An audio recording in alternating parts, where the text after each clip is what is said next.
Good morning and welcome to channel Om movies. तो आज का तारीख है 29 अगस्त 2024। तो 2015 जुलाई 17 को एक मूवी निकला था, बजरंगी भाईजान। ये मूवी सलमान खान का था। तो ये मूवी देख के मुझे लगा कि ये मूवी भी मुझे टारगेट करके बनाया गया, बल्कि डेडिकेट करके बनाया गया, क्योंकि ये मूवी रिलीज हुआ 2015 की जुलाई में। पर तब तक मेरा बेटी का जन्म हो चुका था। मेरा बेटी का जन्म हुआ 2014 की अक्टूबर को 21 तारीख को, बिल्कुल मेरी मम्मी का बर्थडे के दिन। तो ये मुझे शुरुआत से पता था कि एक लड़की है, क्योंकि मैं जब भी अपने वाइफ को छूता था वो मीन्स तरफ उठती थी, मीन्स वो बहुत चंचल हो जाती थी, वो किक मारने लगती थी। तो मुझे पता चल गया कि ये तो लड़की है, और मुझे शुरुआत से लड़की चाहिए था। तो मैंने अपना फॉर्मूला लगाया कि ताकि लड़की ही पैदा हो, लड़का ना बने। तो शायद इसके लिए मुझे मेरी बेटी ने जन्म होने के बाद कुछ गालियाँ भी दी, पर क्या करूँ, मुझे बेटी चाहिए था। लड़का एकदम लास्ट में, लड़का आ गया मतलब इस बाप का हीरोपंती सब खत्म। तो ये जो मूवी है बजरंगी भाईजान में दिखाया गया सलमान खान का एक छोटी सी बच्ची की प्रति बहुत लगाव, जो पाकिस्तान की है। तो मेरा जो बेटी परी, तब उसका 1 साल हो चुका था, और वो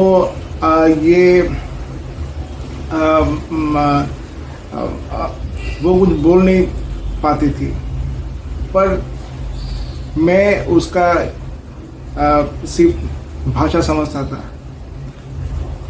क्योंकि उसको तो 8 महीने से उसको क्रच में रखना हम लोगों ने शुरू कर दिया था।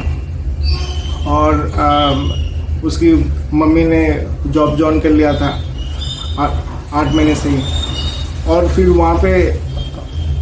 वहाँ से उसने सीखा, या उसके पहले ही जन्म का था, मुझे पता नहीं। तो वो बहुत ही फीबल वॉइस में बोलती थी कि ये क्या है, वो क्या है।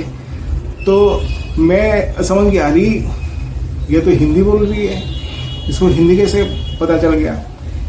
तो उसको जिस क्रच में उसको रखा जाता था, वो लोग हिंदी वाले थे, वो लोग मीन्स हिंदी बोलते थे। वो लोग हरियाणा के मीन्स हरियाणी नहीं थे, वो राजस्थान के थे, पर वो लोग हिंदी बोलते थे।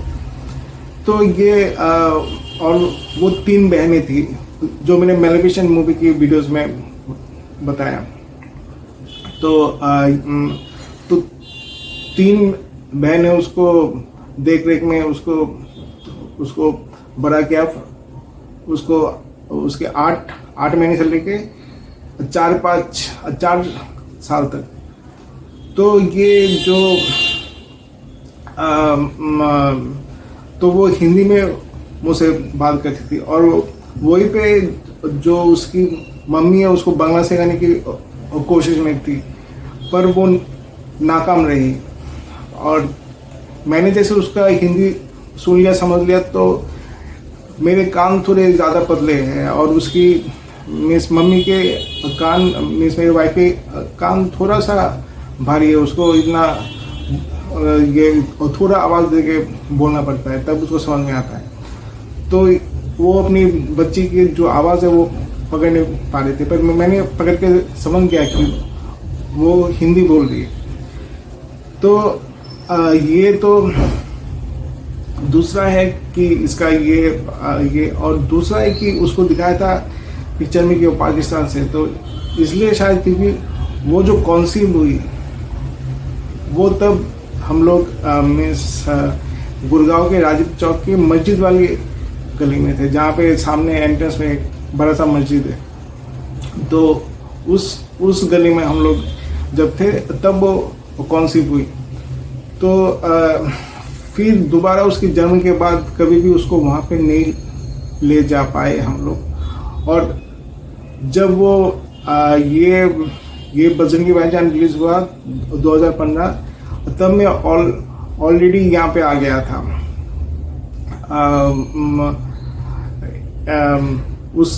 उस गली को छोड़ के थोड़ा सा 2-3 गली में 1 किलोमीटर दूर आ गया था। उस जगह का नाम था सपना होटल वाला गली।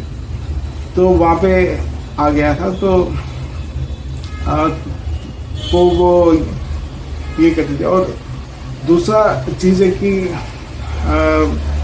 तो यही सब दिखाया गया कि ये इस पे तो मुझे मैं उस पे टोटली ये था कि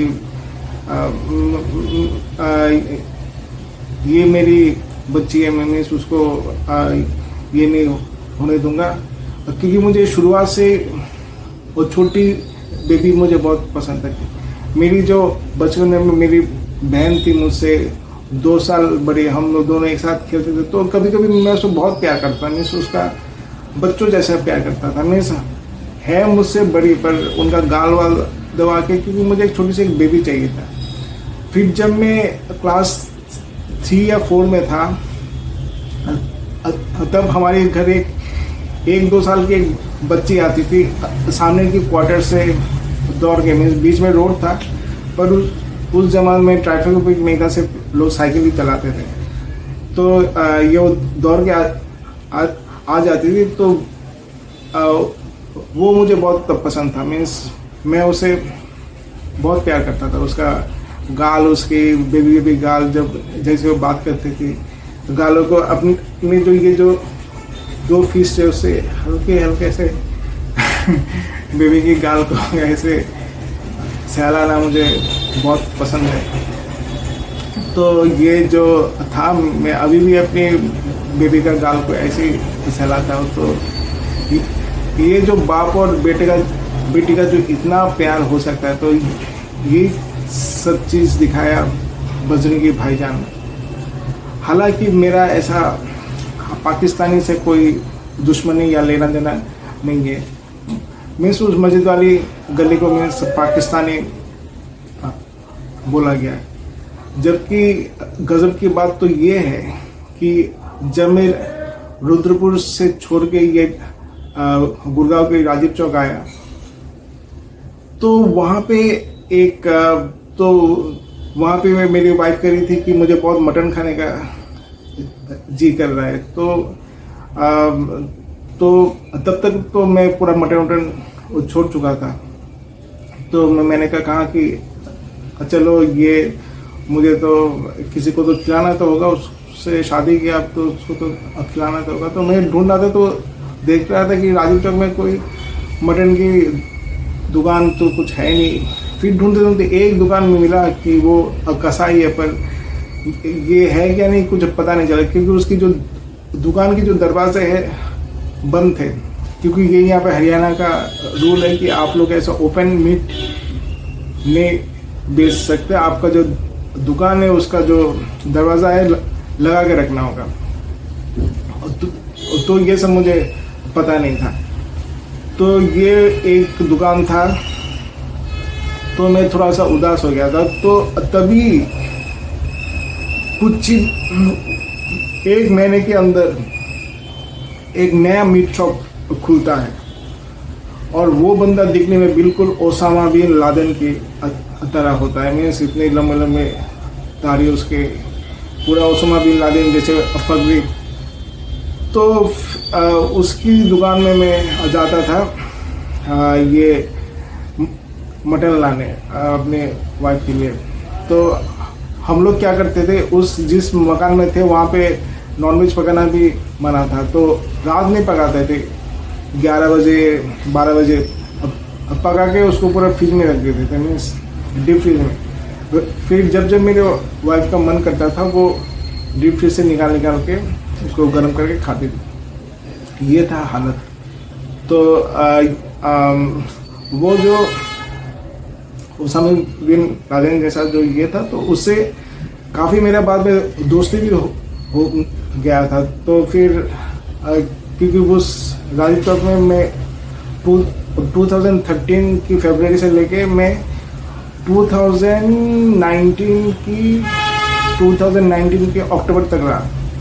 तो उसकी दुकान से लेके आता था, तो वो मुझे बहुत खातिर करता था। जब देसी मुर्गा आता था, वो मुझे आवाज़ लगाता कि देख तेरे लिए मैंने रख दिया देसी मुर्गा, और किसी को नहीं दिया, ले जाना। तो ये मुझे प्यार करता था। फिर किसी दिन बोलता था कि हाँ तेरे घर में आऊँगा देसी मुर्गा खाने, तो ये सब कहता था। तो उससे काफ़ी मैं दोस्ती हो गई थी।